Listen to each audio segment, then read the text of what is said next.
Hello everybody, Ray Pedraza of the McAllen Cable Network. By now you've probably heard about a proposed merger by the UT system that would of course merge some Valley universities and have a headquarters in McAllen.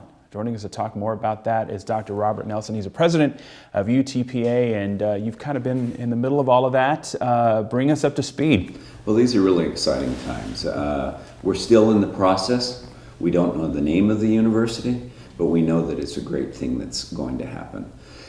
In the Valley, when we originally became part, UT Pan Am became part of the UT system, we weren't able to be to receive PUF money. PUF is Permanent University Funds. Okay, it is funds that was set aside from the oil fields in West Texas. We would have had to have a constitutional amendment to be able to be part of the PUF funding, the Permanent University Funds, and there's $12.3 billion in that fund. Wow. Okay, so the Valley was shut out, and we were shut out constitutionally. Finally, we're going to have the opportunity, because of a whole series of things. Number one, Brownsville was having the separation taking place there. They've got to build a new campus and come forward. Two, we've got to get the medical school up and running. Three, the budget cuts have hurt us in the past. We finally came together where we had a chancellor, Chancellor Figueroa, who moved us this far forward. So the way around the constitutional amendment is to, and I hate the term, abolish UT Pan Am and abolish UT Brownsville constitutionally. Then pass a new bill with a new university. If you have a new university and you have 2/3 vote by the House and by the Senate, you then are eligible to PUF funds. And $12.3 billion that's now available to us. Nice. And for people who maybe have not heard much about this merger, what would happen under this merger? UTPA, UTB would merge, and what else happens? There will be one university for the entire Valley. And I never talk about it in terms of merging, I talk about it in terms of unification. We will unify the entire Valley. We will also have a medical school as part of that new university. It will be the second largest Hispanic serving institution in the United States and the only one with a med school. It will be a research university. In the past, we have focused almost exclusively on education and educating as many students as we can, but we've sent all of those students away. We haven't had the research done here for the jobs and the new industries and the like. As a research institution, we will be able to have matching funds for every dollar that we raise. We get matching funds from the state. Okay, think about that. That's huge. We get access to STARS money. That's money to be able to bring in STAR faculty. We didn't have access to that anymore. So you're going to have a higher quality faculty. Not that my faculty aren't great, they're wonderful right now, but we're really going to go out and be able to bring in some stars. We'll have more research opportunities for our students, and for me, one of the biggest things is we'll finally have the doctoral programs in the Valley that we haven't had in the past. So you'll have manufacturing doctoral program, you'll have doctoral programs in all sorts of different areas, audiology, in medicine, in biology. I don't even know which ones yet, but we have that chance for the first time. Wow. It will be amazing. Okay, so what needs to happen now for this unification to happen?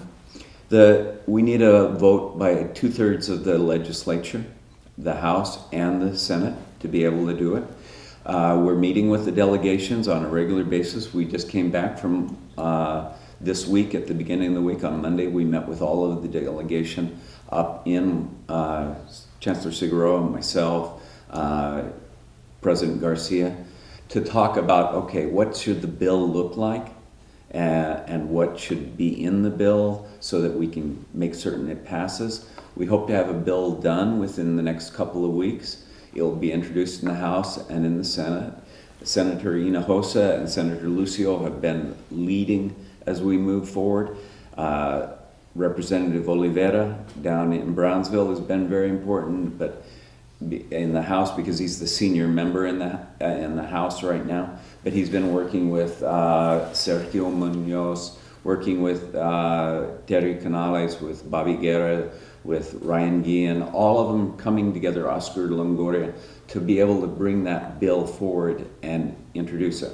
We've had conversations with the governor's office, they're very positive. Lieutenant's governor's office, very positive as well. And with the various committees so that we can get them supporting us at this point. All right, so maybe a time frame. If the legislature does give it its stamp of approval, when could we start seeing changes at some of the campuses, or perhaps even a new name? Well, I hope we'd have a new name by the summer. Okay. Okay, because if they pass at that point, we will start the unification process. Unification process will take some time. It'll probably take a full year to be able to merge it all together.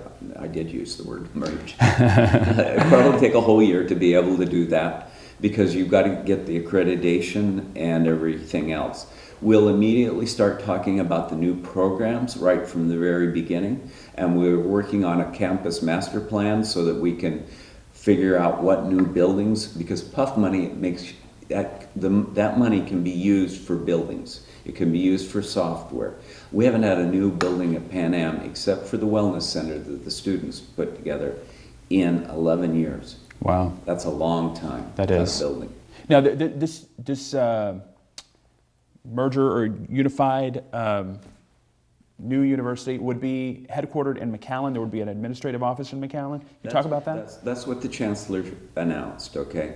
That in McAllen itself, there will only be one president, okay? We don't know who the president will be. I'm working myself out of a job probably in this process. We don't know who the president will be, but there will be one president, and then the Brownsville campus, which will keep its identity, and Pan Am will keep its identity. There'll be an executive vice president there. But the administrative office is where you'll have things like purchasing, HR, human resources, where you'll have the finances, where you'll have information technology, probably where you'll have development or fundraising arm. Will be one campus together. We estimate, and this is really a rough estimate, that it'll probably have about 200 people working at that institution with the president, and they will handle the entire university, including the medical school, as part of this. And that's the really important part to keep in mind. This university is more than just Brownsville and Pan Am coming together. It's taking all of the existing RAC buildings, the regional health academic campuses, and bringing them together into one medical school, where some of it will be in McAllen, some of it will be in Edinburgh, some of it will be in Harlingen, some of it will be in Brownsville, but we'll be educating a whole set of doctors. We estimate 200 doctors a year. Wow, this is huge news, and I'm sure it's already traveled around the country. Have you heard any feedback from around the country? Oh, yeah, I get calls all the time from various presidents, the people who are blown away, I mean, with the whole idea of what we're creating, because it's going to be so large and so powerful and such a change agent for the Valley, so transformative.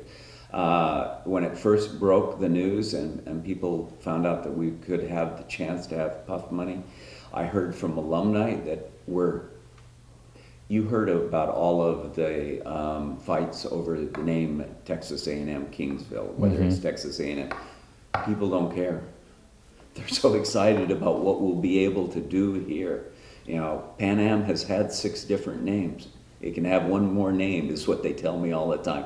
Let's go for this. Let's make it happen. You mean we're really going to have doctoral programs in the Valley for the first time? We sued over that and tried to do it, and we lost the lawsuit, but we're finally going to do it now. Yeah, we're finally going to do it now. People are excited. And also for athletics, would there be one big football team, or what would this mean for athletics? I don't know what it's going to mean for athletics, because right now that's really one of the questions we're grappling with right now. Brownsville is NAIA. We're Division I athletics. You can't have 2 different divisions. So we've got to work out what it will mean. We're very excited. We're finally in the WAC conference, Western Athletic Conference. So we will have a Division I athletic program, and we're excited about that. We're actually winning some basketball games, if you haven't noticed lately. Yeah. And we're introducing men and women's soccer into the mix. So athletics will grow at the university. Will football come immediately? If somebody will give me $50 million, we'll start it tomorrow. But it takes $50 million to start Wow. a football team. But we'll strengthen all of the other teams as we come forward.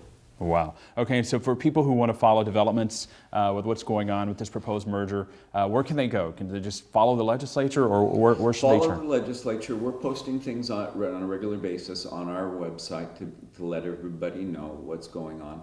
On the 30th of this month, we're taking buses up to the Capitol. We used to do it as UT Pan Am Day, but we're doing it jointly, and we're calling it the Rio Grande Valley Higher Education Day. So we'll have all of the mayors up there, we'll have all of the legislators up there, we'll have all of the students up there, and we're gonna go to each one of the offices. We're taking grapefruits, okay? Nice. Which makes sense from the valley, right? Right. So the ruby red grapefruits, so we're really excited about it. And we're gonna go to every one of the offices, drop off a packet that explains why this is the right thing to do, that we need their votes. Here are our students, come meet them, and we'll talk to each one of the legislators for that entire day. Then there'll be a reception the day before and a reception the day after, so that they can come and meet more people. So those are the big steps. I hope that the bill is, ready at that point, so that it can go to committee, and as soon as it goes to committee, I think we'll see. It has no fiscal note. It doesn't cost anything to create this university. The system, UT system, has put in $100 million to help the med school start. It's really going to happen. So I think the people will vote for it very positively. That is awesome, awesome, awesome. Well, we certainly wish you all the best of luck with that, and I'm sure a lot of people are going to be watching to see what happens. Well, it's a fun ride, but it's a rodeo, so it'll have its ups and it'll have its downs. But it's going to really make a difference for us. Awesome. Very nice. This is definitely an exciting time to be in the Valley. A lot happening. Dr. Nelsen, always a pleasure to chat with you. Thank you so much for making the time.